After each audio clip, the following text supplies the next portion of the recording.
Sebelum melanjutkan, jangan lupa subscribe dulu. Terima kasih. Bab 449, Jordan menjadi buta. Gwen, apa yang terjadi padamu? Ketika rekan-rekannya melihatnya terjatuh ke tanah, mereka langsung menghampirinya untuk membantunya berdiri. Gadis itu terus menggelengkan kepalanya dan menamparkan dirinya sendiri. Aku merasa penglihatanku mulai kabur. Apakah kamu terlalu lelah? Pulanglah dan beristirahatlah. Mungkin. Saat ini, Jordan sudah lama tertidur di kamar hotel. Keesokan paginya, Salvatore mengetuk pintu kamar hotel beberapa kali sebelum masuk setelah menyadari bahwa Jordan tidak menjawab. Tuan Jordan, bangunlah, saatnya kita berangkat dan kembali ke DC. Salvatore memanggil Jordan beberapa kali sebelum ia terbangun perlahan, hanya untuk merasakan seperti berada dalam kegelapan. Jam berapa sekarang? Jordan bertanya. Salvatore berkata, sekarang sudah jam 8 pagi. Jordan berkata, buka gordennya. Kenapa di sini gelap sekali? Tercengang, alis Salvatore sedikit berkerut setelah mendengar kata-kata itu. Dia menoleh dan melihat ke jendela. Dia baru saja membuka tirai. Saat ini, sinar matahari sudah bersinar masuk. Cukup terang bahkan tanpa lampu menyala. Salvatore tiba-tiba merasa ada yang tidak beres. Tuan Jordan, apakah menurut Anda ruangan ini agak gelap? Jordan berkata, tidak hanya gelap, aku tidak bisa melihat apapun sama sekali. Apakah gorden hotel itu jenis yang sangat tebal sehingga menghalangi semua cahaya? Jika jam 8 pagi, tidak ada alasan untuk menjadi begitu gelap meskipun gordennya ditutup. Apakah masih malam? Salvatore tercengang. Ia menelan ludah dan dengan panik bergegas menyalakan lampu di kamar hotel. Tuan Jordan, bagaimana sekarang? Tanya Salvatore dengan takut. Seketika bulu kuduk Jordan berdiri. Dia baru saja mendengar suara Salvatore menyalakan lampu, tetapi setelah lampu dinyalakan, Jordan masih merasa bahwa semua yang ada di depannya gelap gulita. Oh sial. Jordan langsung menyadari bahwa tidak ada yang salah dengan pencahayaannya, melainkan penglihatannya yang salah. Salvatore pun menghampiri dengan ketakutan dan bertanya, Tuan Jordan, jangan menakut-nakuti saya. Saya sudah menyalakan semua lampu. Tentunya Anda masih bisa melihat sesuatu, bukan? Saat itu, Salvatore hampir menangis, tetapi Jordan sangat serius dan terus mengingat kejadian 24 jam terakhir. Semakin besar krisis yang dialaminya, semakin ia mampu tetap tenang. Suara Salvatore bergetar saat dia bertanya, Tuan Jordan, saya sudah berada di sisi Anda untuk melindungi Anda sejak perayaan dimulai dan saya belum melihat seorang pun melakukan apapun kepada Anda. Ketika saya melihat mata Anda sekarang, tidak ada tanda-tanda cedera. Mata Anda terlihat normal, jadi mengapa Anda tidak bisa melihat apapun? Mungkinkah itu hanya sementara? Kebutaan yang dipicu oleh emosi yang berlebihan. Jordan masih berusaha mengingat apa yang terjadi tadi malam. Meskipun dia telah minum banyak anggur, dia sudah lama terbiasa minum dengan tekad yang kuat. Oleh karena itu, kebanyakan orang akan lupa apa yang mereka lakukan saat mereka mabuk, saat bangun di hari kedua.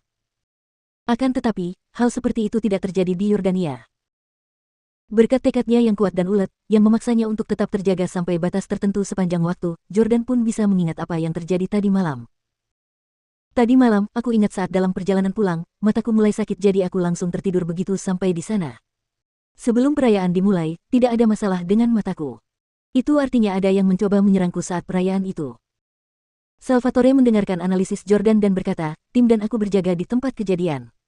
Tidak ada yang menghubungi, kecuali mereka memasukkan obat bius ke dalam minumanmu. Jordan juga berpikiran sama. Dia juga percaya bahwa seseorang telah membius minumannya. Seseorang ingin menyakitiku. Jordan tidak bisa menahan rasa takut dan nyeri. Siapa sebenarnya yang berani bersikap kasar padanya hingga menggunakan cara licik seperti itu? Jordan langsung teringat beberapa orang. Jamie, Russell, Caden, Brett, Alex, Tyler. Masing-masing orang punya alasan untuk melakukan ini. Jordan merasa jengkel dan merasakan rasa takut yang semakin kuat dalam dirinya. Jika dia tidak menemukan siapa pelakunya, dia tidak akan bisa tidur nyenyak selama sisa hidupnya. Ambil rekaman kamera pengawas dari perayaan tadi malam, dan selidiki secara menyeluruh setiap orang yang datang ke perayaan itu. Para pelayan juga termasuk. Perintahnya kepada Salvatore. Salvatore berkata, ya. Tapi Tuan Jordan, anggur itu disiapkan oleh anjing tua Russell, mungkinkah dia pelakunya? Jordan memikirkannya dan berkata, dia punya motif, tapi aku punya firasat kuat itu bukan dia, meskipun kita harus melakukan pemeriksaan menyeluruh padanya juga. Selain Russell, aku ingin kau mengirim seseorang ke New York City untuk memeriksa pergerakan Caden Huxley dalam 2 hari terakhir, juga Tyler Collins, Brett Howard, dan Alex Howard. Mengingat Jordan memiliki terlalu banyak musuh, sulit baginya untuk dengan mudah menyimpulkan siapa pelakunya. Salvatore buru-buru setuju, Tuan Jordan, saya akan membawa Anda ke rumah sakit dan memeriksa mata Anda sebelum bertemu bajingan itu. Saya janji akan membela Anda. Dalam beberapa saat, Salvatore membawa Jordan ke rumah sakit di Houston dan melakukan pemeriksaan yang cermat. Ia berpikir bahwa jika Jordan hanya diberi obat bius dan matanya tidak rusak, masalah ini seharusnya dapat diselesaikan dengan mudah. Namun, dokter berkata, mata Tuan Stelle tidak rusak dan tampak seperti orang normal, tetapi ada masalah serius dengan saraf di matanya, terutama saraf optik yang bertanggung jawab untuk transmisi visual. Saat ini kami tidak dapat mengetahui jenis bahan obat apa yang telah menyebabkan kerusakan pada Anda, Ten Stelle. Bisakah Anda menemukan segelas anggur yang diminumnya kemarin dan memberikannya kepada kami? Salvatore berkata dengan wajah cemas, gelas anggur yang dia minum kemarin semuanya sudah dicuci. Dokter itu mendesah dan berkata, itu akan merepotkan kalau begitu. Kondisi Tuan Stelle tidak memungkinkan untuk dioperasi dan kami harus mengobatinya dengan obat-obatan. Hanya ini yang bisa kami lakukan. Salvatore sangat marah dan menarik dokter itu. Apa maksudmu kau tidak bisa melakukan apapun? Jika kau tidak bisa menyembuhkan Tuan Stelle, lupakan saja. Salvatore. Salvatore berjalan mendekat dengan panik. Jordan berkata, jangan mempersulit dokter. Keluarga Howard sudah tahu bahwa sesuatu telah terjadi padaku. Martin menyuruhku untuk segera kembali ke DC dan dia sudah menyewa dokter mata terbaik untuk merawatku. Salvatore mengangguk cepat. Wah, kompetensi para dokter payah di sini buruk sekali. Tuan Jordan, abaikan omong kosong dokter itu, Anda pasti akan baik-baik saja. Keduanya hendak pergi ketika mereka melihat seorang pria setengah baya berjas bergegas mendekat. Itu Russell.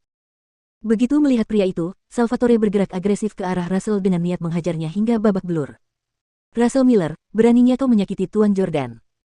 Russell buru-buru melambaikan tangannya untuk menangkisnya. Bukan aku, bukan aku. Salvatore berkata dengan marah, kau yang menyediakan semua sampahnya untuk perayaan itu. Siapa lagi kalau bukan kau? Russell berkata dengan nada kesal, tidak ada yang salah dengan sampahnya itu. Lihat, begitu banyak orang yang meminumnya dan mereka semua baik-baik saja, bukan? Seseorang dengan sengaja menusuk gelas sampahnya Jordan. Aku bersumpah ini sama sekali tidak ada hubungannya denganku.